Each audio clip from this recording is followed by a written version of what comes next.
Le Conseil des ministres a adopté aujourd'hui le projet de budget pour 1975, projet présenté par le ministre des Finances, M. Jean-Pierre Fourcade.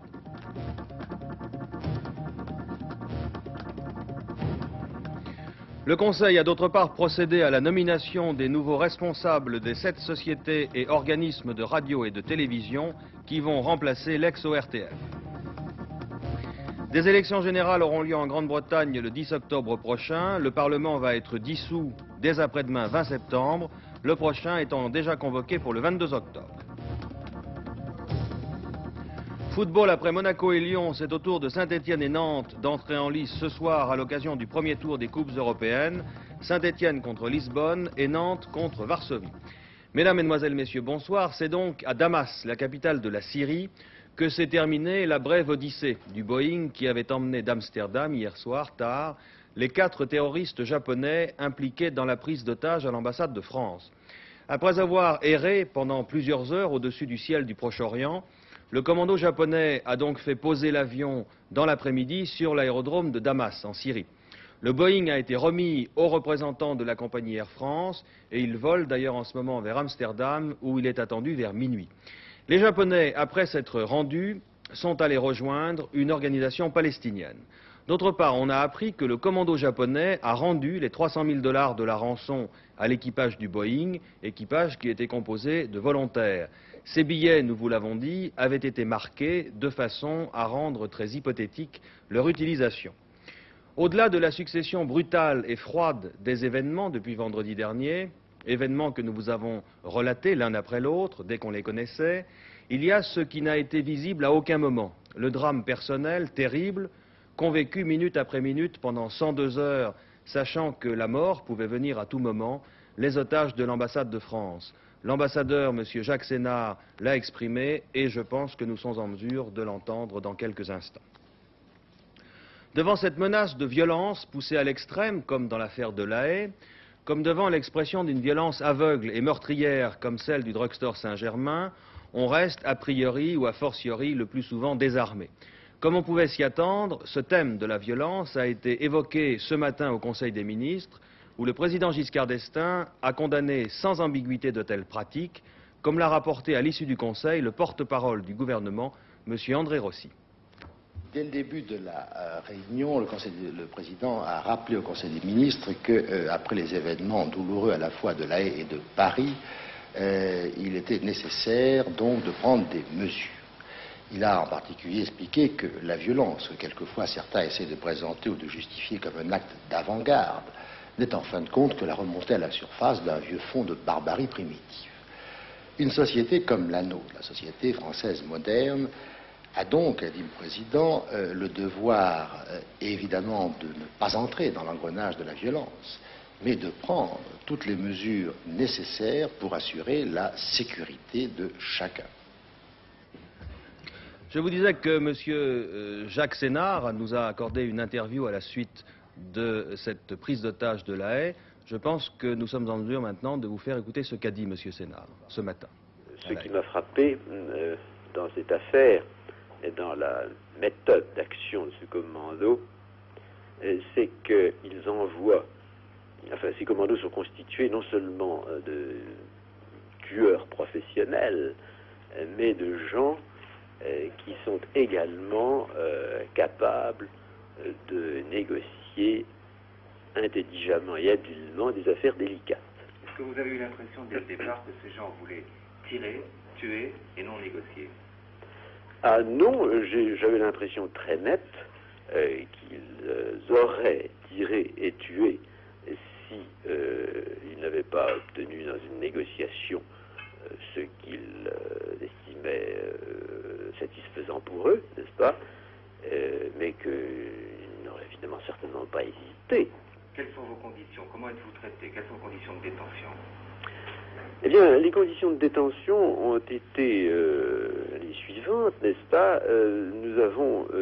D'abord, nous étions constamment sous la menace du revolver. Ça, c'est normal. Comme je le disais tout à l'heure, on peut s'y habituer, mais enfin, ce n'est même pas très agréable. Ensuite, nous avons été privés d'eau pendant 30 heures, n'est-ce pas? Et de nourriture, de façon totale, pendant 60 heures. D'autre part, il nous était tout à fait impossible de nous laver, n'est-ce pas? Et enfin, les conditions d'hygiène étaient évidemment détestables. L'attitude du gouvernement français dans cette affaire a toujours été la même, à savoir très ferme, pas question de relâcher Fourouya sans que tous les otages soient libérés. Finalement, cette thèse a prévalu puisque, en effet, on a réussi à aboutir à un dénouement. C'est l'impression très nette que j'en ai eue, puisque vous me parlez des autorités françaises, je voudrais vraiment dire à quel point j'ai été touché par, je veux dire, la peine qu'elles ont prise pour négocier ma libération. Je sais que Monsieur Chirac, Monsieur Poniatowski, Monsieur Sauvagnargues ont passé des nuits blanches, n'est-ce pas, pour traiter cette affaire, et je tiens vraiment à leur en dire publiquement ma reconnaissance. Contrairement aux informations que nous avions tout à l'heure, je viens d'apprendre que le Boeing se trouve en fait toujours sur l'aéroport de Damas et qu'il reviendra en Europe, je pense, demain. Il y a eu ce matin au Conseil des ministres 2 thèmes principaux de discussion, et l'un d'entre eux, pour commencer, c'était le projet de budget pour 1975. Le ministre des Finances, M. Jean-Pierre Fourcade, a fait approuver ce projet par le Conseil des ministres. Il faut aussi noter la communication faite au Conseil par M. Fourcade sur l'institution d'un mécanisme conjoncturel de lutte contre l'inflation au niveau de la gestion de l'entreprise. Pas d'impôts nouveaux en 1975, mais un certain nombre de mesures fiscales, un budget en équilibre pour la 6e année consécutive, avec même un léger excédent de 320 millions de francs. Voilà la carte de visite du budget 1975, tel qu'il a été présenté cet après-midi par M. Jean-Pierre Fourcade aux députés membres de la Commission des finances de l'Assemblée nationale. L'année prochaine, les recettes de l'État, qui atteindront 259 milliards de francs environ, seront donc très légèrement supérieures aux dépenses dont la progression sera de 13,8%. Une progression modérée dans le but de ne pas alimenter la hausse des prix. Côté dépenses, le gouvernement a retenu 5 priorités. Le téléphone, les postes, les transports collectifs, la santé, la coopération. Pour ces 5 secteurs, les dépenses augmenteront donc plus vite que la moyenne générale. Côté recettes, un certain nombre de mesures fiscales ont donc été adoptées et d'abord un relèvement de 12% des tranches du barème de l'impôt sur le revenu. Cela afin de tenir compte de la hausse des prix. Deuxième mesure, la limite d'exonération passe de 10 000 à 11 400 francs. Les contribuables ne seront donc imposés que si leur revenu imposable est supérieur à 11 400 francs. Autre mesure, relèvement de l'abattement pour les personnes âgées, augmentation de 16% des droits de fabrication sur les alcools. Le produit de cette taxe, 4 milliards de francs environ, permettra, on le sait, de combler le déficit de certains régimes de sécurité sociale. Autre mesure encore, baisse de 17,6 à 7% de la TVA sur les terrains de camping. Et puis, les dépenses engagées pour l'isolation thermique des résidences principales pourront être déduites de l'impôt sur le revenu. Enfin, et c'est important, le système du quotient familial serait modifié pour les enfants âgés de 18 à 21 ans, les enfants qui, on le sait, sont devenus majeurs depuis le vote de la loi par le Parlement sur l'abaissement de la majorité civile. Jusqu'à présent, un enfant à charge de cet âge donnait droit à une demi-part. Ce système serait remplacé par une déduction de 4 à 5 000 francs par enfant de 18 à 21 ans. Voilà donc pour les grandes lignes de ce budget 1975, un budget qui devra bien sûr être examiné maintenant par l'Assemblée nationale, puis par le Sénat. Le ministre de l'économie et des finances le présentera d'ailleurs demain matin aux membres de la commission des finances du Sénat, avant de l'expliquer tout à fait complètement devant la presse demain après-midi. Par ailleurs, ce matin, au cours du Conseil des ministres, et puis à l'instant devant les députés, M. Jean-Pierre Fourcade a présenté le projet gouvernemental de taxe conjoncturelle contre l'inflation, une taxe qui concernera environ 30 000 entreprises.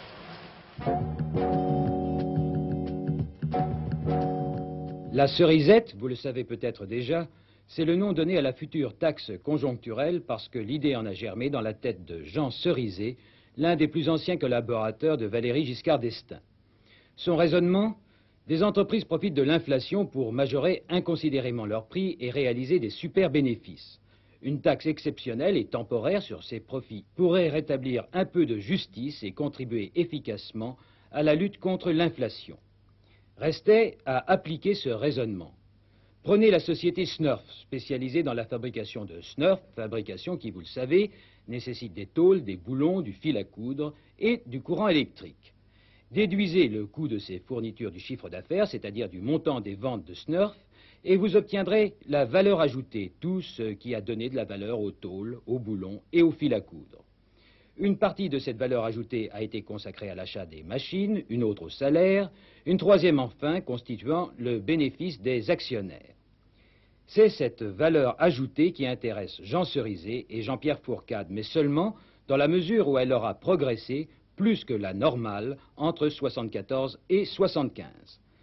La normale, c'est bien le mot. Une norme de progression de la valeur ajoutée sera fixée par les pouvoirs publics. Si l'augmentation de valeur ajoutée correspond à une hausse des prix destinée à tenir compte de l'évolution générale du coût de la vie, pas de problème. En revanche, la taxe dont le taux sera progressif sera appliquée aux grandes sociétés, elle ne concerne qu'elles, chaque fois que la valeur ajoutée dépasse la norme admise. Conséquence évidente, les sociétés hésiteront avant de majorer inconsidérément leur prix, que ce soit pour consentir une forte hausse de salaire ou pour réaliser un bénéfice supplémentaire.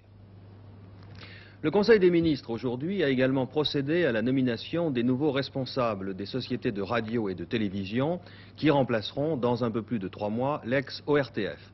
Madame Jacqueline Baudrier est nommée présidente de la radiodiffusion, Monsieur Jean Cazeneuve, président de la première chaîne, Monsieur Marcel Julien, président de la deuxième chaîne, Monsieur Claude Contamine, président de la troisième chaîne, Monsieur Jean Autin est chargé de l'établissement public de diffusion, la société de production est confiée à Monsieur Jean Edlin et l'Institut audiovisuel à Monsieur Pierre-Emmanuel. Toutes ces nominations ont été confirmées à l'issue du Conseil des ministres par Monsieur André Rossi, dont je vous propose d'écouter maintenant le commentaire. Le président de la République a-t-il commenté ces nominations? Oui, le président de la République a commenté ces nominations. Vous savez qu'il y avait attaché un grand intérêt, puisqu'il attachait un grand intérêt au problème de la qualité dans les programmes des futures sociétés nationales de programmes. À cet effet, il a fait observer que ce choix relevait de 2 critères. D'une part, d'abord, un haut niveau culturel.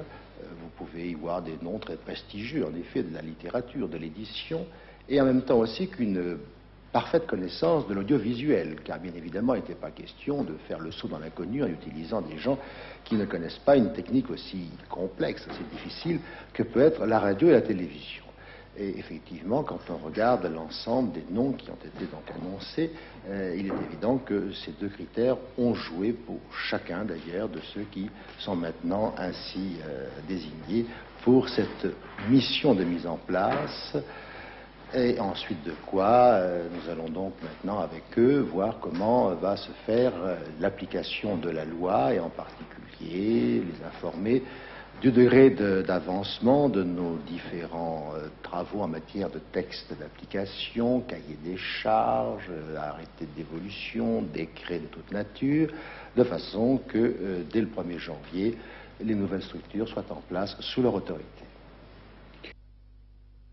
C'est un Corrézien de 59 ans, Jean Cazeneuve, qui va donc prendre en main les destinées de la future première chaîne de télévision. Membre de l'Académie des sciences morales et politiques, professeur de sociologie à la Sorbonne, Jean Cazeneuve est aussi depuis 10 ans l'un des représentants des auditeurs et des téléspectateurs au conseil d'administration de l'ORTF. Marié, père de famille, il est depuis 1971 président du comité des programmes de télévision. Il est également l'auteur de nombreux ouvrages, dont 2 consacrés à la télévision, Les pouvoirs de la télévision et La grande chance de la télévision. Est-ce que vous pensez que cette dernière réforme de l'ORTF, c'est la grande chance de la télévision? Eh bien oui, je le crois. Comme je vous le disais, je pense qu'il faut chercher entre la concurrence et le monopole une voie qui, je le pensais déjà il y a plusieurs années, est tout indiquée. Quand on fait le relevé de tout ce qui se passe dans le monde, on s'aperçoit que c'est dans cette direction qu'il faut chercher. Je pense que là, nous avons les cadres nécessaires à ce qui sera peut-être en effet la grande chance de la télévision française, en tout cas. Le secret avait été bien gardé pour les journalistes lorsqu'ils ont appris que Marcel Julien, écrivain et éditeur très connu, était chargé de la mise en place de la Société nationale qui remplacera la deuxième chaîne de télévision. Originaire du Midi de la France, Marcel Julien a 52 ans, il est actuellement PDG de plusieurs sociétés d'édition.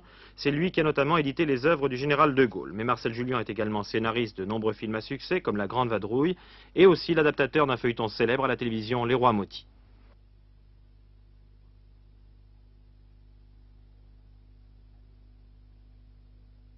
Aller dans l'audiovisuel aujourd'hui, accepter cette partie, cette gageure, c'est aller aux frontières de ce qui est la culture, je me méfie du mot, mais disons en tout cas de la pensée, de l'écriture et surtout du mot magique, la création. Il y a deux petites notions bien simplettes comme les bonnes notions à mes yeux, c'est que cet instrument appartient aux téléspectateurs, au public, et c'est une notion qu'on a un peu oubliée, même que lui a oubliée. Il faut qu'il la reprenne, ce sentiment que c'est son instrument, qu'il appartient ni à l'État, ni au gouvernement, ni à personne. Et la seconde, c'est qu'il est adulte. On lui explique trop de choses à mes yeux, on lui prépare ses goûts. Il faut lui donner les moyens de les avoir. Claude Contamine, ce diplomate de 45 ans qui se voit confier la 3e chaîne, connaît bien notre maison. Il y fait son entrée pour la première fois en 1964 comme directeur général adjoint, directeur de la télévision. Il y restera 3 ans avant de s'orienter vers le cinéma à la tête de l'Union Générale Cinématographique. En 1971, un retour à la diplomatie comme consul général de France à Milan, puis de nouveau l'ORTF où M. Arthur Comte l'appelle à ses côtés. Depuis cette date, en 1973, Claude Contamine était chargé des affaires extérieures et de la coopération. Il est membre du Haut Conseil de l'audiovisuel. Ce qui va être nouveau, c'est premièrement la place privilégiée que la loi réserve sur la 3e chaîne au cinéma. Et je crois que c'est une chose qui devrait susciter beaucoup d'intérêt, car là, il y a certainement des possibilités nouvelles. Et puis la 3e chaîne, et c'est également quelque chose de nouveau, doit réserver une place particulière à la libre expression de toutes les croyances et des principaux courants de pensée. C'est à Jean-Charles Edeline, qui vient d'être chargé de la Société nationale de production et que nous n'avons malheureusement pas pu joindre cet après-midi, que vous devez la multiplication des salles de cinéma qui vous permettent en un seul endroit de choisir entre 3, 4, 5 ou 6 programmes différents. Après avoir commencé sa carrière en tant que projectionniste, Jean-Charles Edeline, 49 ans, est en effet producteur et distributeur de cinéma. Il est actuellement PDG de l'Union Générale Cinématographique.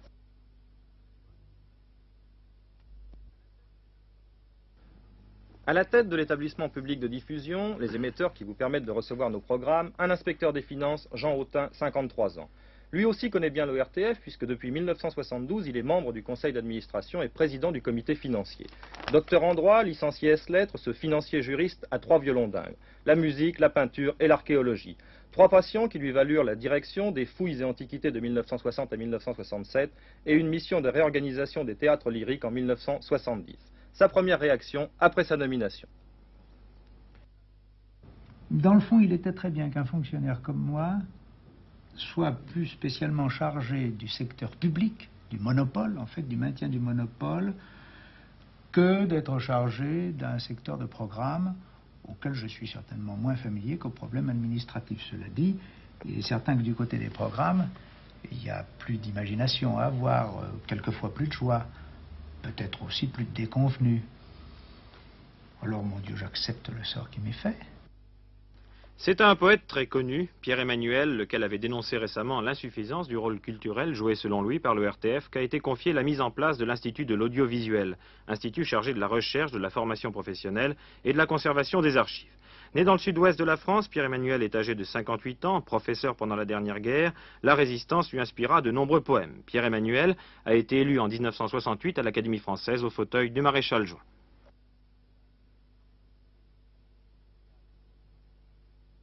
Il y a de quoi penser, et on ne peut penser qu'en équipe, et cette sollicitation de la pensée, elle est ouverte à tous. Je pense que c'est l'un des aspects peut-être de ce que pourrait faire un institut de l'audiovisuel qui serait orienté ainsi, donner à réfléchir en même temps que donner à voir, donner des exemples et donner des problèmes. Et permettre au public peut-être de se retrouver dans cette télévision. Ah, sûrement. Car si le public reste en dehors, si on ne fait que lui fabriquer des choses, n'est-ce pas, quelque beauté que l'on puisse créer, le public restera marginalisé par rapport à la création. Enfin, Jacqueline Baudrier, que vous allez voir dans son bureau, mais faut-il vraiment vous la présenter? Depuis l'automne 1969, les téléspectateurs de la 2e chaîne, puis de la première, la connaissent bien. D'abord directeur de 24 heures sur la 2, elle devient en septembre 1972 directeur de la première chaîne de télévision. Sa nomination à la présidence de la radio est un peu pour elle un retour aux sources. Journaliste à la radio depuis 1950, elle s'impose très rapidement dans un métier où les hommes sont jaloux de leurs prérogatives.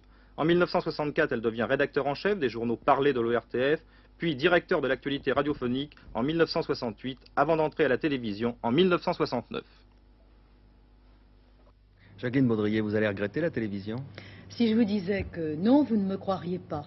Il est impossible de ne pas regretter la télévision après y avoir travaillé pendant 5 ans, des années qui ont été une expérience extraordinaire, dans laquelle, vous le savez, puisque vous êtes parti avec moi de France Inter, nous avons tous mis tout notre cœur et toute notre âme. Et je crois que c'est une expérience très belle, mais j'aime aussi la radio. La radio, comme vous venez de le dire, ce sont mes premières amours, et je crois que l'audiovisuel, c'est à la fois la radio et la télévision. J'ai le privilège d'avoir fait cette double expérience et je suis très consciente que c'est un enrichissement. Alors dans l'expérience que vous avez eue pendant maintenant 5 ans à la télévision, depuis 69, qu'est-ce qui, selon vous, va vous servir le plus dans cette nouvelle expérience de radio? Eh bien, d'avoir pu à la fois m'occuper de l'information et des programmes. Et d'avoir eu, avec tous les créateurs, les auteurs, les réalisateurs, les journalistes, et là j'ai une pensée particulière, amicale et reconnaissante pour notre équipe du journal, pour Jacques Alexandre qui l'a dirigé, tous ces contacts, n'est-ce pas, avec les techniciens aussi, ont été un très grand enrichissement, le contact avec les créateurs. Et je pense que cette expérience-là pourra m'aider à trouver une voie nouvelle pour la radio. La radio a une lutte très dure à soutenir. D'abord, il y a la concurrence entre toutes les radios. Et puis, il y a la concurrence que la télévision fait subir à la radio. L'information à la radio, qui était la reine, puisqu'elle était la plus rapide, la plus souple, la plus vivante, a maintenant la concurrence de la télévision, avec le matériel plus léger, avec les satellites. Et je crois qu'il faudra beaucoup d'imagination, beaucoup d'ouverture d'esprit pour faire également une bonne radio. Alors c'est peut-être une question un peu prématurée, mais rapidement, quel nouveau visage entendez-vous donner à la radio? Écoutez, une bonne radio, comme une bonne télévision, se fait avec des hommes de talent. Et j'essaierai, et des hommes honnêtes aussi, j'essaierai de m'entourer d'hommes et de femmes de talent. C'est le meilleur moyen pour avoir une bonne radio que les téléspectateurs regarderont, écouteront aussi. Merci beaucoup. Je pense que nous allons maintenant passer à la suite de notre journal.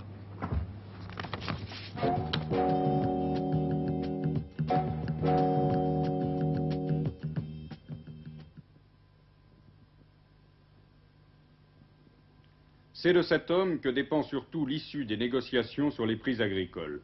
Le ministre allemand de l'Agriculture, M. Hertel, s'était échappé ce matin pour aller consulter son gouvernement. Il s'oppose à toute augmentation des prix à la production.